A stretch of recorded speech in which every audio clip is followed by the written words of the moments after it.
Hello guys, welcome to the session. Hopefully you can all hear me and read me okay. Any problems, please just put it in the chat and I'll try to respond to them as soon as I can. Okay, so today's session is going to be about ADR. So we're going to start with a bit of a PowerPoint, which is going to give us an overview of what the ADR is about, and ADR is automated dialogue replacement. So there's instances when films are produced and they need to replace the dialogue that's been recorded because it's usually not been recorded appropriately or it's not serviceable. So there's various reasons why this can be done. So let's have a quick look. So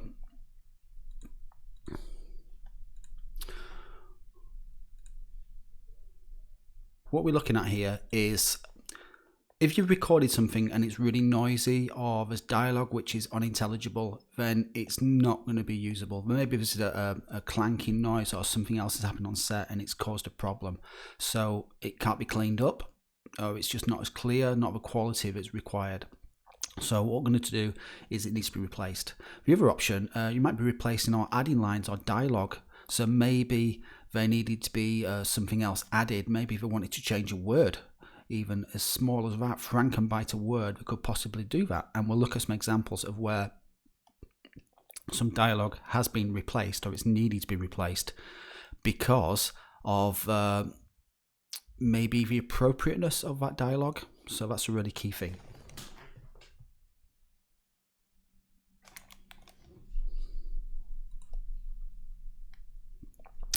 Guys, hopefully you're all hearing me okay. If you are, please say so in the chat. Okay, the other options might be accents. Maybe someone might. There's been instances in films where an actor's dialogue has had such a strong accent, the whole character has been replaced. A classic one there would be the original guy that voiced Darth Vader. It wasn't appropriate. They changed it. James Earl Jones was the actor that got that job and he got that role. So hence the original artist's voice was taken out and it was redubbed over. And that was easy to do because you never actually saw the artist speaking. So that was something which could easily be replaced. We're also going to look at an example of where we fixed a story as well.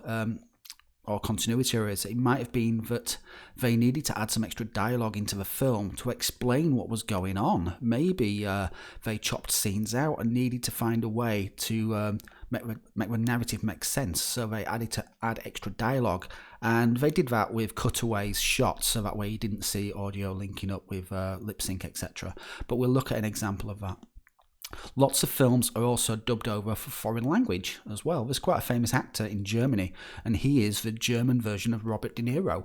And anytime a De Niro film comes out, he's the voice that does that. So that way you get continuity from country to country of maybe no one really knows what Robert De Niro sounds like because they're watching films which is actually based on all the voice you're hearing is actually this other actor. And that'll be the same in lots of countries as well.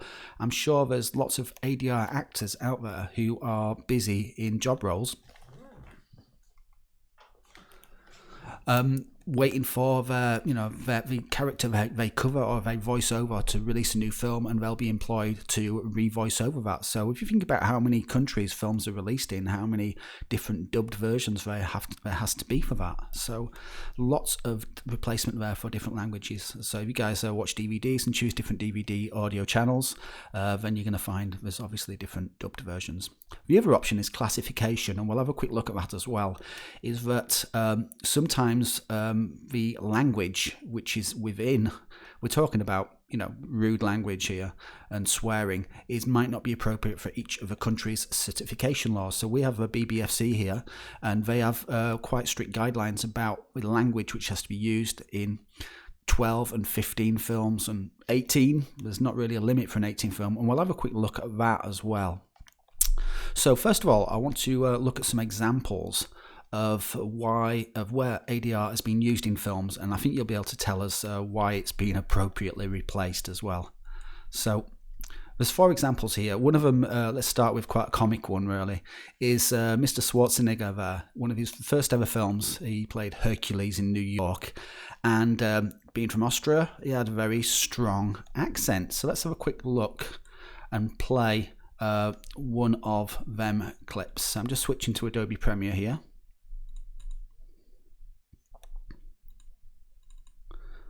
Let's see if I can get this up on the screen. Okay, hopefully you'll be seeing Adobe Premiere come up on your screen at some point.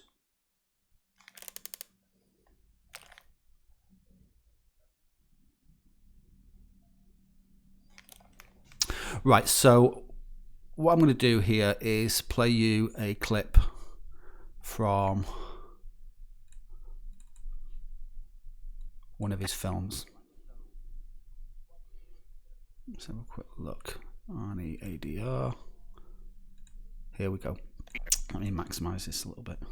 So it's going to be pretty obvious as to why we need to replace his audio. Let me be the judge of that. I'm tired of the same old faces, the same old things. You like it down there? Let me be the judge of that. I am tired of the same old faces, the same old things. So there you go. His voice wasn't appropriate, so they had to do something about it. Hence, they dubbed him over with quite a classic actor to make that work.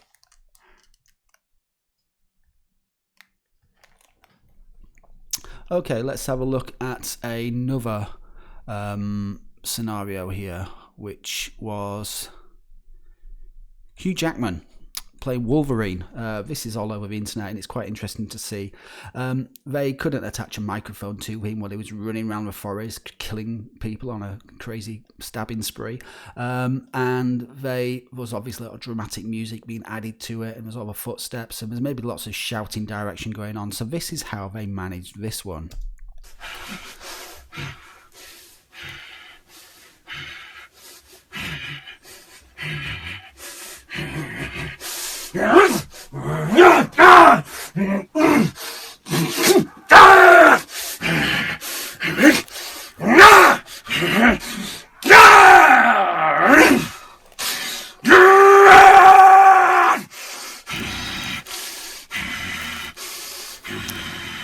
There's Hugh getting into his role there. Yeah, quite tiring, I imagine. So, one thing I want to point out here is see this red line on the screen here. That's giving him a cue point as to where the vocal or the dialogue is going to start. And we'll look at that technique in a short time as well. Let's have another look at this one. Eva Mendes, actress. This is quite funny, really, that she only found out after the film had been released. It wasn't her voice that was in it. It was actually, she'd been replaced by somebody else's voice. And the reason behind it was she'd had a bit part in the film. And when they started to edit the film together, they realised they needed a little bit more information, which wasn't originally in the script, to help explain what was going on. So they needed to record some extra dialogue, and either she wasn't available, wasn't around, or they didn't want to pay her, so they got another actress in to record that dialogue, which then meant they had to replace all of her dialogue in the film. So what you're going to see here is you're going to hear exposition. So there's shots here where you don't see Eva Mendes speaking, you don't see her on character on screen, but what you see is other information or B-roll which has been dropped in and allowed this other voiced over actor to actually introduce and give more information. It's a bit of a longer scene, so I'll let it play out. You? Good memory. This is Trish, my guardian angel. She's helping out with the project. What project? See, a lot of people, they talk about police corruption, but no one ever sees it. I figured I'd be the one to show it to them over the internet. Let's see.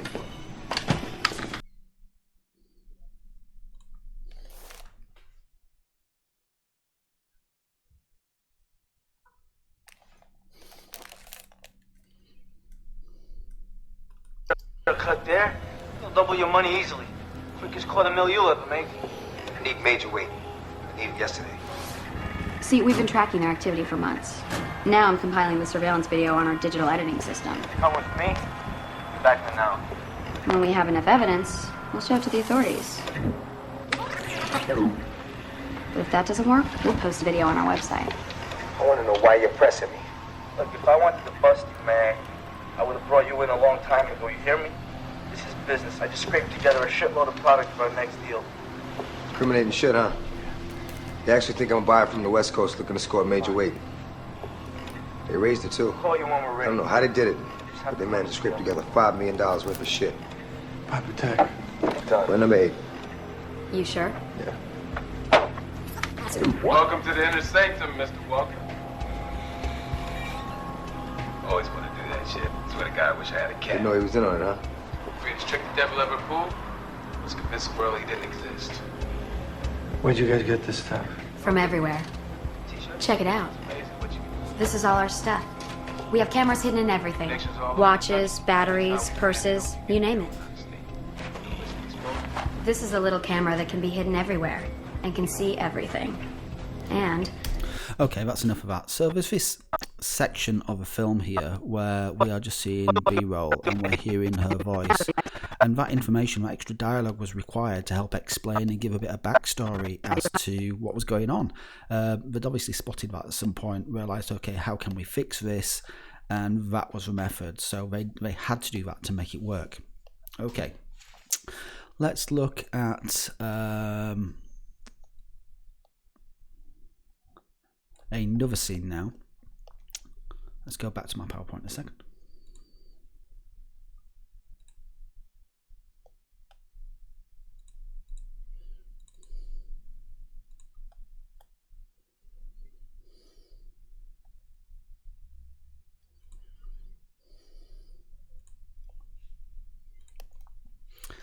Okay, we're going to look over a clip from Breaking Bad as well. Obviously, Breaking Bad is a mega release all over the place, all over every country in the world.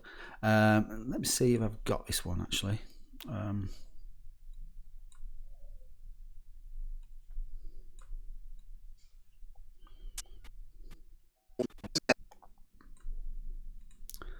No, that's not the one I want to do. Well, if we look online, which I could do at some point, is in fact these links here, which I'll make a resource available to you guys, will actually take you to, I think, about 9 different dubbed versions of Breaking Bad, from Germany to France to India, Hindu, etc. There's a massive selection, and it's quite funny and entertaining to listen to, and sometimes you can see how the ADR of a dubbing and the lip sync works really well, and other times it doesn't.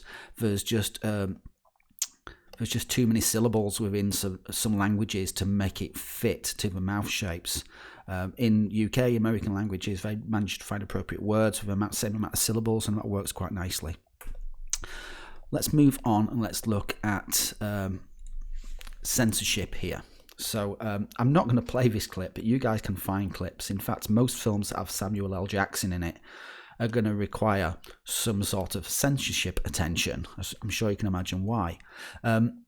So if you're aiming to do an 18 film, looking at the BBFC restrictions, there's actually no restraints on language. It can be as expressive as it needs to be, and also the frequency of that language isn't censored in any way. However, as you start to go down the censorship scale to like 12s and 15s, etc., you have to abide by certain restrictions to make sure it is suitable for the audience.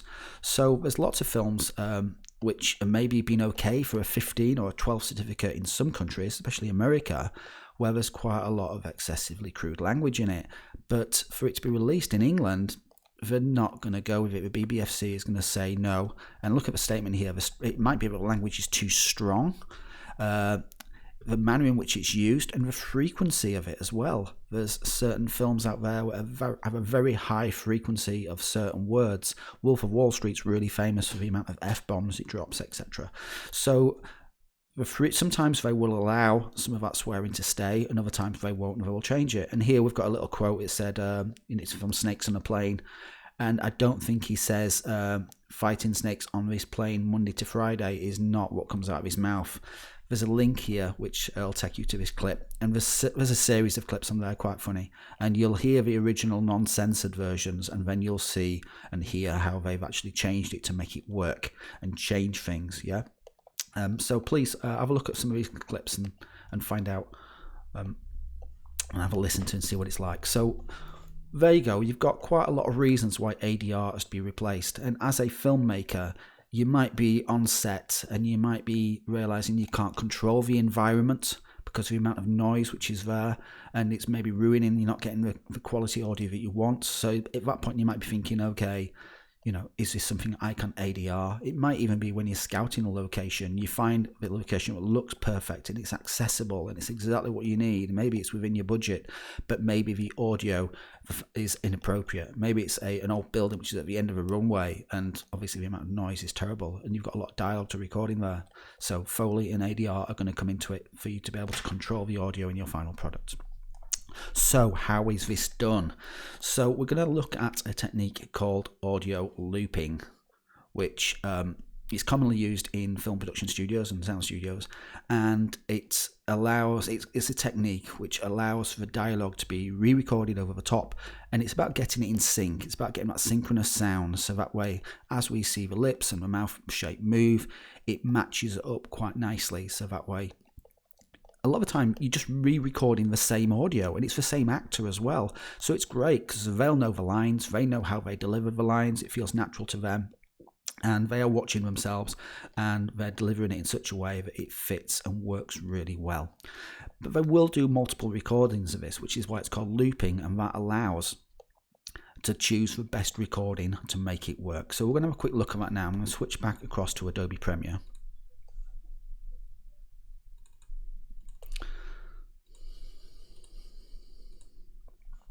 Okay, so we're back in Adobe Premiere. Hopefully you can all see this okay. And what I've got here is a clip from Breaking Bad, and this is a great scene. Yeah, Bryan Cranston is very good at his job. And I'm going to let this play through because it's only a minute long, and let's have a listen. So it starts with his wife, but then he doesn't really let us speak after that. It goes very much into him delivering his "I am the one who knocks" monologue. Let's both of us stop trying to justify this whole thing and admit you're in danger. Who are you talking to right now? Who is it you think you see? Do you know how much I make a year? I mean, even if I told you, you wouldn't believe it. Do you know what would happen if I suddenly decided to stop going into work? A business big enough that it could be listed on the NASDAQ goes belly up. Disappears. It ceases to exist without me. No, you clearly don't know who you're talking to, so let me clue you in. I am not in danger, Skylar. I am the danger. A guy opens his door and gets shot, and you think that of me? No. I am the one who knocks.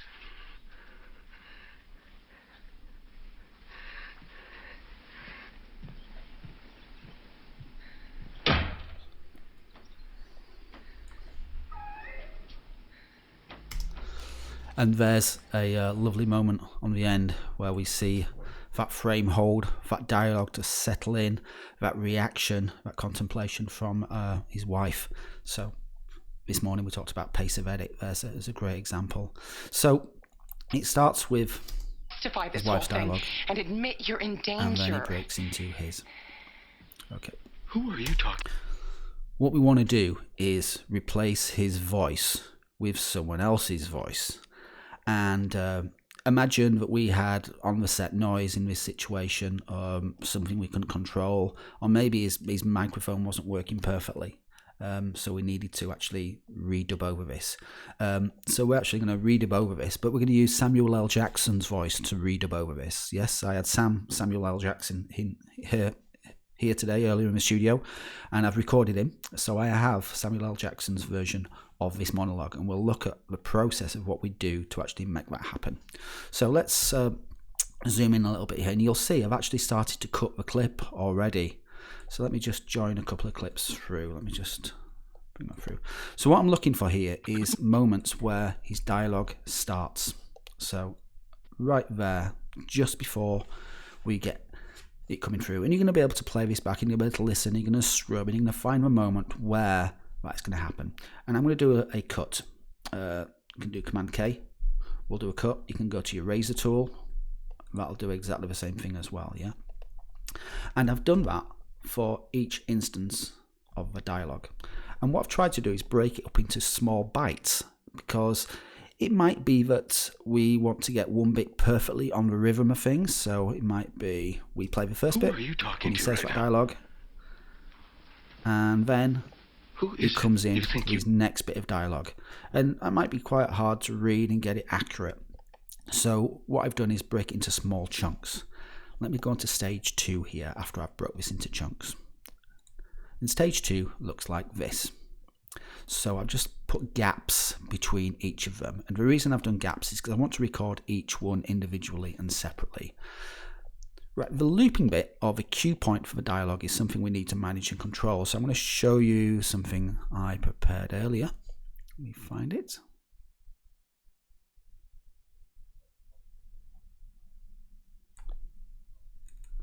Which is this. And I'll make this available to you guys. Let's have a listen and let's watch and see what happens on screen.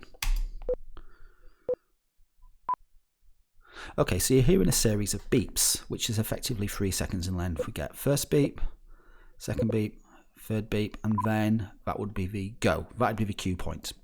So our voiceover artist, who is our actor, who is in a studio looking to record this and redub over this, will have headphones in, and he's hearing these cue points. At the same time on screen, he's getting a visual cue coming along. And guess what's going to happen when that red line hits the white line? There, that is the point where the dialogue would start. So that is really useful in a studio, and this little overlay and audio piece is added into our playback to allow it to be cued in on time. So looking at my timeline here, you can see I have my video track on track 1, and on track 2 here, video 2, I've dropped my audio and my video. So let's have a little play. Danger. Who are you talking to right now? Okay, so the line of the moment I want him to speak is right here. So I could actually just trim that back, and I could just play it, and it'd be a bit of a surprise though when it comes in. Beep. Who are you talking to? When the line comes in. What I could do is bring it back to there. I could do a little cut, and I could just take the audio out on that bit. So now we can see, and then delivery. Who are you talking to right now? It depends on what the artist, actor, voiceover artist is comfortable with. Maybe they want to hear a little bit of a leading, but maybe have it lower down. Maybe they want the whole thing. Maybe they don't want anything, so that works fine. So I've got all these points where our dialogue needs to be replaced, and I have my special cue overlay option here, and I'm just going to drag and drop it in to each of them places. So let me just lift it up a little bit. I could keep dragging it out of the bin like so, or what I can do is hold down Alt on my keyboard, click on it and drag. Whoops, let me go back on that one. Select it, hold down Alt and drag, and I'm putting it at the start of each of these clips like so.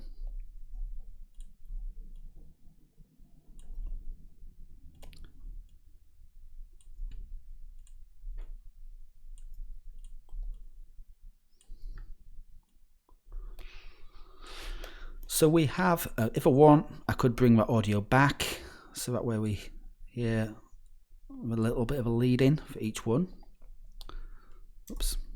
Okay, so you might be thinking, where's the looping bit coming from? How is this going to work? So let me show you now. So say that we want to record this one here. Who is it you think you see? What I want to do is be able to loop that piece, so that way as I'm recording I get multiple takes of it, and it allows me then to get the best outcome. So I've put my timeline indicator at the start of that clip. I'm going to hit the I on the keyboard. I'm going to go to the out point of that clip. I'm going to hit O, and it's given me this trim option here now. Yep. And what I want it to do is just keep looping that piece. So as that is playing out into our artist or actor's headphones, they're then delivering that line into a microphone, and that's being recorded onto a different device, and they'll get multiple recordings of this. So what I want to do is make sure it loops.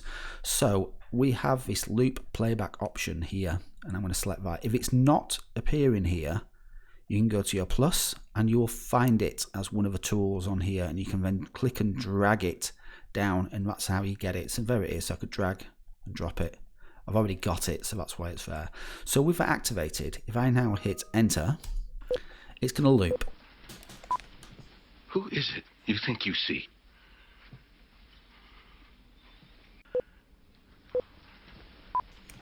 Who is it you think you see?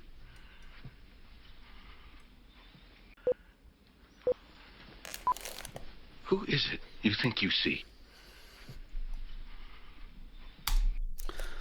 Okay guys, so we're getting the idea. So we've got some takes there. They'd be, as they're delivering this line, they'd be looking at a screen, they'd see the cue line coming along, which would help them to come in at the right moment. They've got the beeps to help them cue, and they'll also be able to see maybe the mouth shape and the pronunciation, and maybe they'll help deliver it in a way which will sync up perfectly.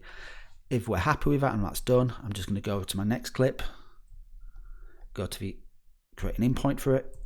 I'm just using my up and down arrow keys on my keyboard to jump between edits, creating an out point, and then let's go for the second one. Do you know how much I make a year? I mean, even if I told you, you wouldn't believe it. Do you know how much I make a year? I mean, even if I told you, you wouldn't believe it. Okay, so that is why it's called looping, because to try to get it right the first time isn't going to feel natural. They'll just keep it looping and playing back in the headphones. When the actor's ready, they'll come in and they'll do multiple attempts of it to get it right. And they'll go through the whole process. And it might be that Bryan Cranston here would have been called in and all his lines would have been queued up for him in such a way and allow him to be, be quite time efficient in the studio and deliver all his lines. If it was dialogue with multiple people in it, maybe in the afternoon they'd call another character in, they'd have their lines separated and they'd record theirs. It could be that they get characters in the studio at the same time, so they bounce off each other and their dialogue works nicely. That's totally fine. It depends on availability and how well you need to manage each of the individuals to make that happen. So be thinking that when you are filming something and you're in a location where maybe it's not optimum to get the best quality audio, this might be something you have to exercise or something you can consider. Ideally, you still want to try and get the proper live audio on location and control what you can and get the best possible recording you can. So a couple of things you want to consider here is that the microphone which is used for ADR, it really needs to be the same microphone which is used in other scenes. So if you're mixing this with a scene where you were actually doing a live recording, you want the quality of that sound to be the same. You don't want it to then all of a sudden change. That's going to be obviously it's going to be spottable. People are going to notice it, so you don't want that to happen. You also need the ambience and the background sound to add back into this as well. So people, it will be your responsibility to record a room tone, so that way as we record this dialogue in a clean studio, we then do need to add background noise which is appropriate to the visual, and that can be mixed and balanced, so that way we can obviously turn the background noise up if we really want to, and then we can take the dialogue down. It all depends on the scene and the environment, but that's the way to make it work. Okay, let's have a quick look at something I've been playing with earlier. In fact, let's go to Samuel L. Jackson's version of this so you can have a watch and see how it came out.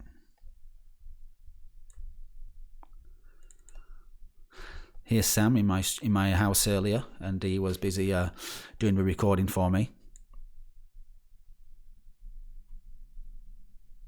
Let's see if I can find it.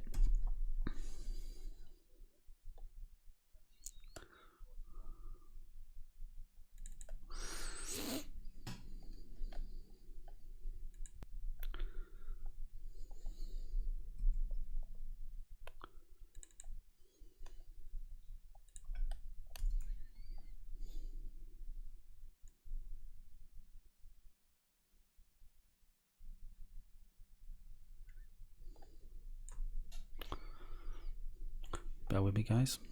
My management of files seems to be a little bit gone wrong here.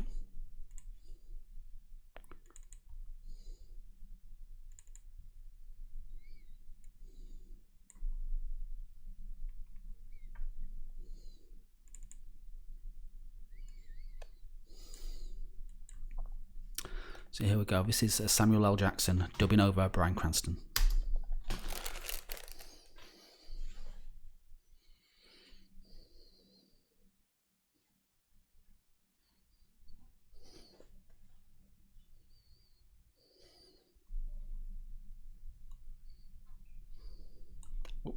Sorry, it was muted, so let me try again. Let's both of us stop trying to justify this whole thing and admit you're in danger. Who are you talking to right now? Who is it you think you see? Do you know how much I make a year? I mean, even if I told you, you wouldn't believe it. Do you know what would happen if I suddenly decided to stop going into work? A business big enough that it could be listed on the NASDAQ goes belly up. Disappears. It ceases to exist without me. No, you clearly don't know who you're talking to, so let me clue you in. I am not in danger, Skylar. I am the danger. A guy opens his door and gets shot, and you think that of me? No. I am the one who knocks.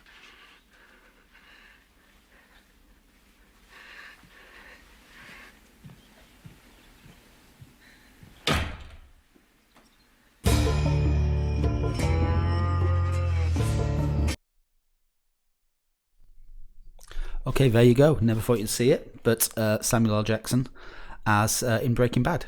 He actually did that recording not for me. It was part of a Alzheimer's charity event where they got certain celebrities to dub over certain scenes. What I will do is I'll make these scenes available for you guys on our Canvas site, and if you want to have a little play with chopping up the audio as I have done here and preparing it for ADR looping, you can do some screen caps. You could possibly talk about how this would be done, and this would be part of your editing delivery. It's a great technique. It's something which opens up your opportunities for employment within other areas of the industry as well. So I think it'd be really beneficial for you guys. Okay, if any of you got any questions, please put them through on the chat. If you want me to go back over anything, I am more than happy to. It'd be nice to hear your feedback.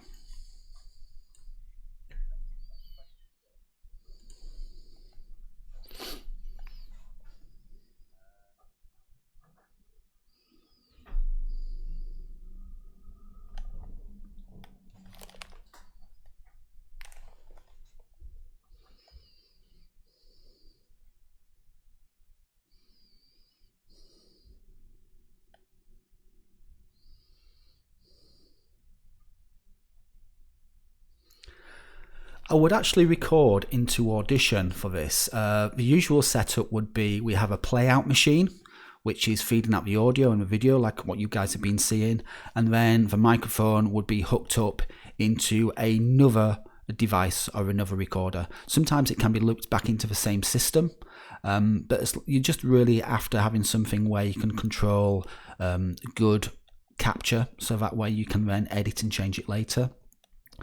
So when I've done this previously, I'll have one system set up to do the playout, and I'll have another laptop or recording device all mic'd in, and that'll capture the various loops. And it might be that you announce each of the loops a little bit. So it might be you're going to go, it might be scene 4, Bryan Cranston's monologue.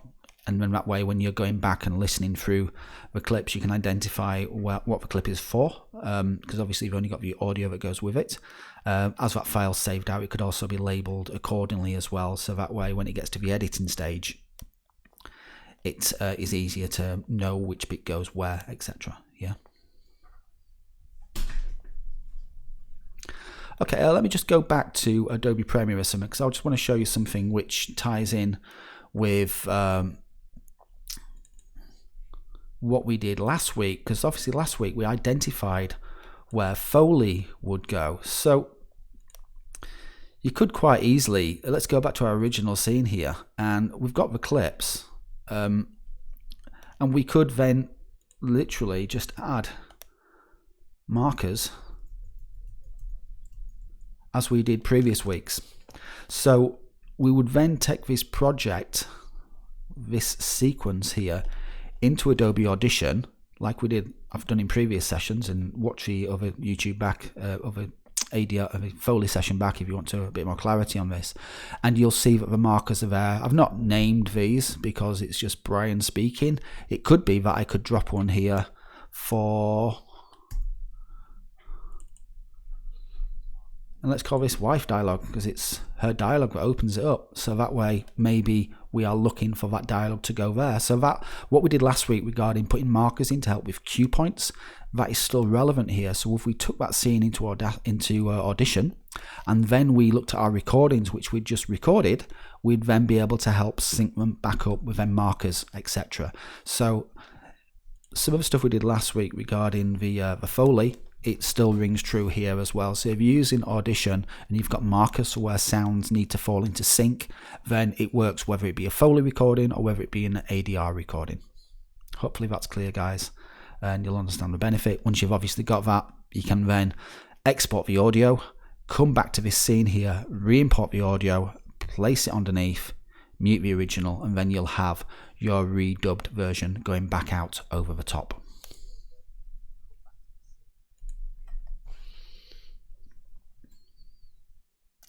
Seems like some people are talking about having sound issues. Hopefully it's just a little technical thing on your end. The session will be recorded. This has been recorded. It will be available on YouTube later for you guys to refer back to. So last chance before we wrap it up for today. Any sessions? Any questions based on ADR?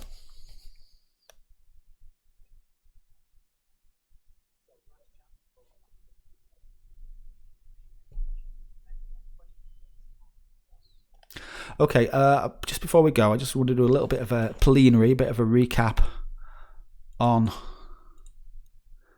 the PowerPoint to really get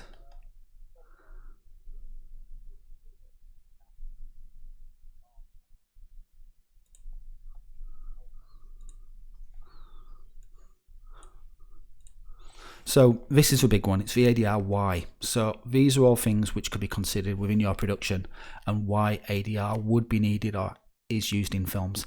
Like I said, I'll put these PowerPoints online. I'll put some of these clips online, and hopefully you can have a little play and a practice. And if you fancy picking up some of this dialogue and re-recording your own voice for that scene, that'd be quite cool. It'd be quite a fun thing to do, and it gives an appreciation for maybe how difficult and time consuming it can be, because if you're working in an environment where you're working with actors and ADR artists, you having a good understanding of the challenges they face is really good. It helps you work with them and communicate with them, and it might be that they want large chunks of dialogue together, or maybe it needs to be broken into small chunks to help them with the delivery. That'll be something that you'll be able to manage and you'll be able to negotiate with them.